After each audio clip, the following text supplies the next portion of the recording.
Welcome back again, Real People, Real Life, Wichita, Kansas, America. And we are discussing America right here, right now. And what are the three things that we want to get, we want our states to come together and work to accomplish? What are those three things? In one word, term limits. Thank you. I agree. Out of control budget situation. I agree. Overreach by the federal government. In other words, the specifically delineated powers delegated to the federal government are spelled out in Article 1 of the Constitution. And so those three areas, overreach, term limits, and budget, some kind of budget control, are the only areas that will not be ruled out of order in this convention, this particular one. But another one can occur yesterday or tomorrow or 2 weeks, covering any specific area that the man can get. So this is set up to be an ongoing mechanism and tool to make corrections as need be for whatever. I mean, you mentioned the brilliance of the creators of the document and the fact that they foresaw the need for this, and it sounds like an incredible opportunity on various issues, but people don't take advantage of it, and the states aren't taking advantage of it. Had we done this every 30 years in our history, we would be a totally different country, and I don't think we'd be any better fed or any happier, because when I got up this morning, I mean to tell you, I thought, this is a beautiful world, and it has been my entire life.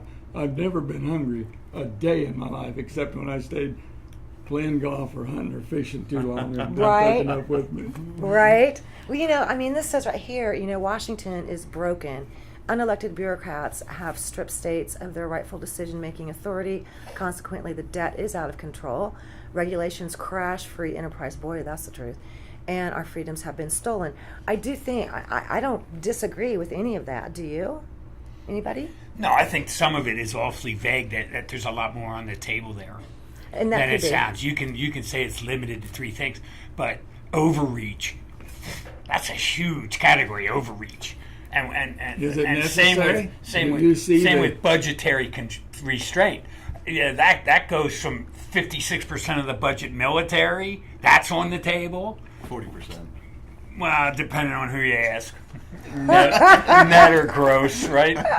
Either way, but it puts it all on the table, from going back to the gold standard to the way to you name it. So those categories, except for the term limits, that's pretty cut and dry. How many years for who? But that's a narrow one. But the other two are pretty Here's where I pretty disagree large. with you. Overreach. Right in this document is those areas which we have specifically delineated for government to take over. And this document under Article 2 is the fact that the executive branch only is the executor, and in this article under 3 is the fact that the Supreme Court is basically only charged with keeping us within the document, and between the three agencies, when the House or the Senate or the presidency gets out of control, the judiciary to take care of that. And we, I think, all agree here that the federal government, the House and Senate, are out of control at $20 trillion. I mean, that is not working. It can't continue. It's a wreck.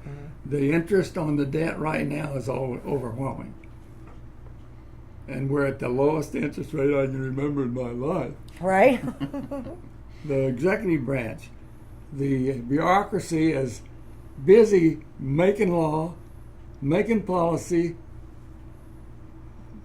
doing the judicial function, and the executive function as well. So the presidency is out of control because it's doing everything, including executive orders, which are not, except in emergencies, are not constitutional. They don't have that power.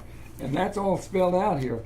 And further, all of these words are defined in the era of 1787, and the sentences in the actual structure is well defined. Not any person who can read and think a little about common sense, I would use that term, is not able to find out what these things mean. So to allow the judiciary to make law and allow the presidency to make law outside of emergencies, and allow the legislative branch to allow them to do that, which part of their job is to keep them under control. Yeah.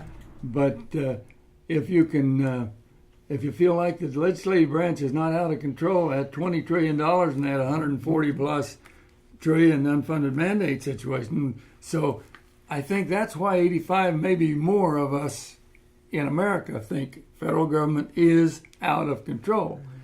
And the fact the founders put this in the Constitution for that reason leaves it's impossible for me to feel generous to our House and Senate at the state level for not jumping right on it. Right. I can understand why they don't. If you do not know what's in the Constitution, and you see change, and you've been successfully reelected, then those in state government as well have the longer terms, and so they're afraid of it until we can get them to go back to. They took the oath of office Right. to uphold and defend the Constitution at election. So it should not be difficult to pin them down, to meet with them one-on-one and say, hey, fellas, here's what we're out here telling your constituents. Should you not help us?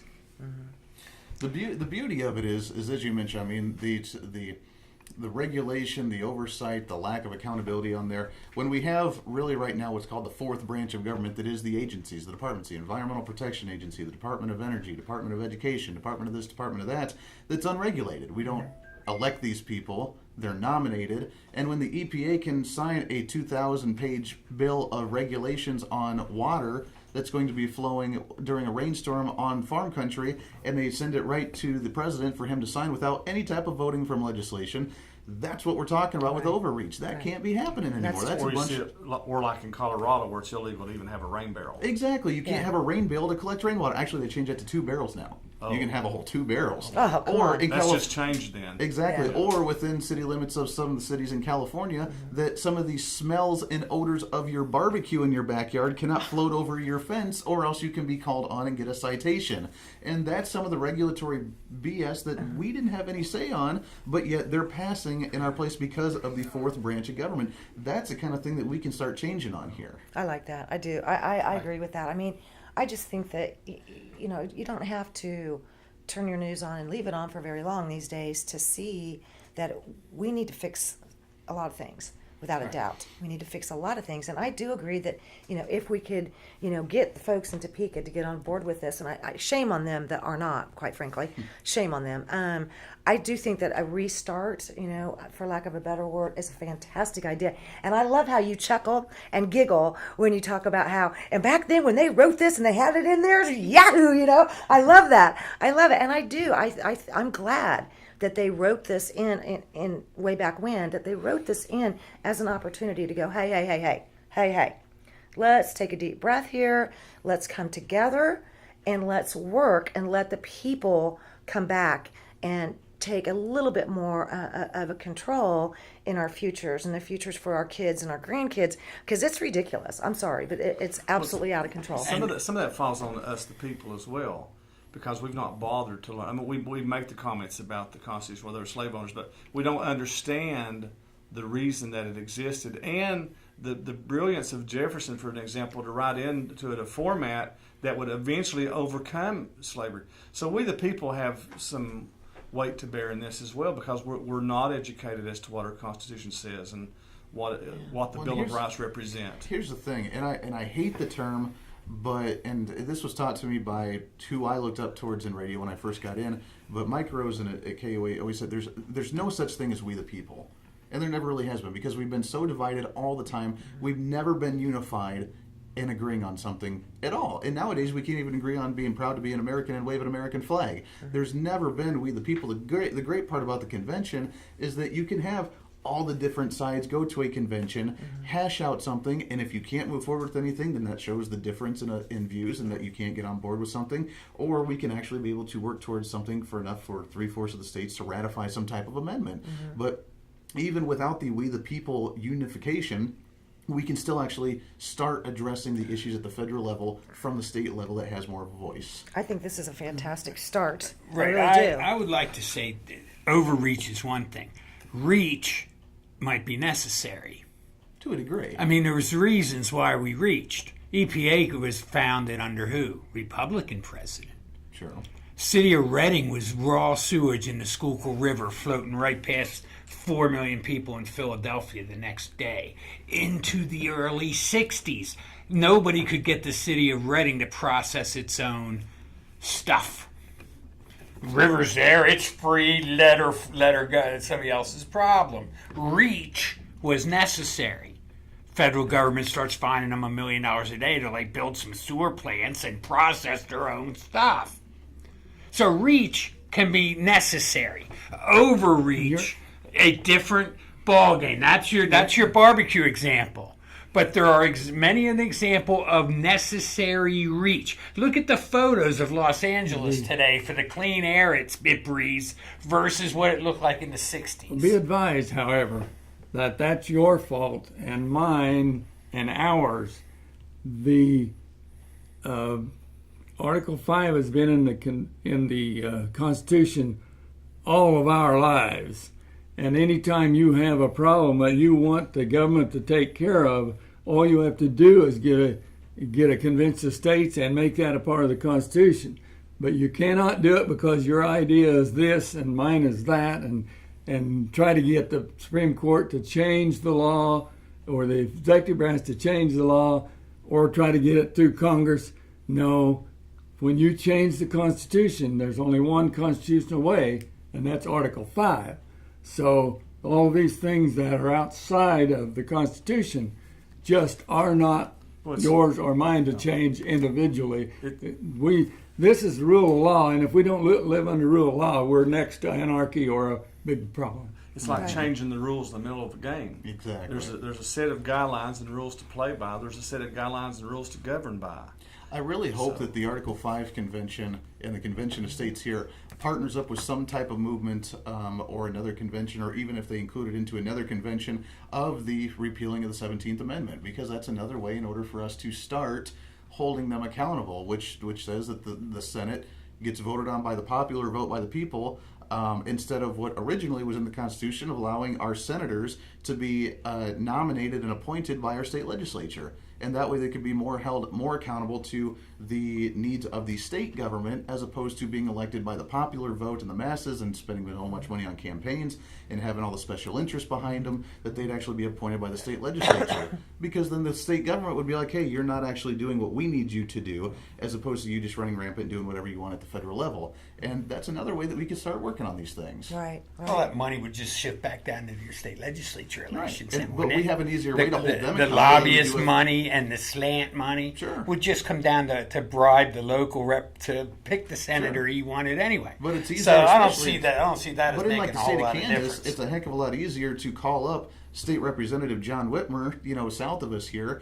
that's in a district with, a bunch of small rural communities, and hold him accountable for the way Right. that he votes than it is calling up a federal U.S. senator. We and absolutely saying, agree hey, on that. that's You not, know, these people, you know where they live. You exactly. can get to these people. Exactly. And I think term limits. If nothing but term limits came out of this, that'd be beneficial. that would straighten out all this legislative issues you've mentioned. Term limits alone will so humble most of those not people. just for the elected official, but for all their staffers and all Well, the yeah, heads of any department yeah, I and think, agency. right. I agree. And whether the executive's got a right to run this whole parallel government through agencies or not, I think you can get a re-elected, term-limited legislature to start addressing that, and just removing that power from the executive branch. You guys want to go one more round? I'm good. We've got a producer over there telling us it's time for a break. I know. though. We got to take a quick break. We'll be right back. Real people, real life. Wowza. Wow.